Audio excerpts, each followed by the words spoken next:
feel like for some people the concept of self-forgiveness sounds a bit foreign, because people are like, well, what do I need to forgive myself for? And I think if people understood more of what forgiveness is, like beyond the purpose of it, it's more like, what is it that you're doing, to forgive yourself, right? Which this also falls into forgiving others, because technically you have to forgive yourself first before you can forgive other people. And that's mainly because if you don't validate your feelings, your hurts and your pains around any given situation, then you're not resolving the upset, more so the distress. You're not resolving the distress. That moment of whatever it was that happened, when there was a distress that was occurring and there was no resolve. So the only way to really resolve a distress is to soothe it.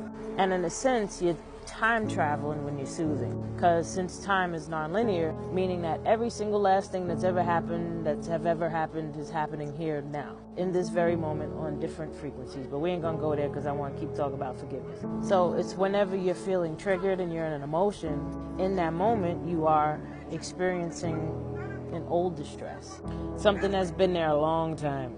So how self-forgiveness comes into play with this is you have to allow your emotions and how you feel, those moments, all of it, to become present. You have to allow it space to exist. The more you keep wanting to change it, the less you're paying attention to it itself. So now you're in resistance to your own emotion because you're more focused on what you'd rather have changed about that thing. Like, it's kind of like when these things come up, you can have the conversation with that version of yourself that was experiencing that distress, giving it the love, the support, the compassion, and really just stay at the space to exist because it's valid. And once you continuously keep doing that for yourself, that's what self-loving yourself is. Allowing, how you feel to be valid. Like, you have every right to feel the way you feel.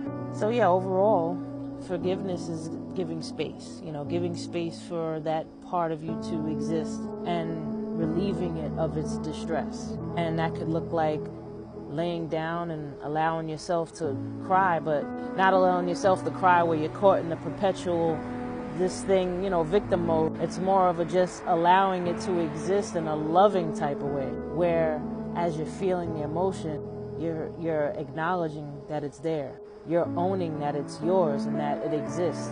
You're not judging it because you totally understand why it's there. You're even telling yourself, I am so sorry that this happened to you. It's a really deep journey when you truly are forgiving yourself. And once you're forgiving yourself and you're doing that and you're allowing that space, other person, it becomes natural. It's like it automatically, you're like, oh, okay, I don't gotta deal with you no more, but, I forgive you, because you release the resistance against yourself. Because realistically, whenever you're really mad at someone, you're really mad at yourself. You're mad at yourself for allowing it to happen, making whatever decisions that you made, blah, blah, blah, and you're looking at the other person mad at them. But when you do this self-forgiveness, where you connect with that feeling that you're in this moment, where you allow it space to exist, relieve it of its distress, loving on it, compassionate on it, empathizing, that's when you release the resistance. And yeah, that's like I call, when you're depressed, emotional constipation. And self-forgiveness is a laxative, because you'll feel it just move. And wow, I'm gonna get in another video another time talking about, emotional constipation. So yeah, if you like anything that I said, if it resonates with you, comment, like, share, all the good stuff. Zizzo out.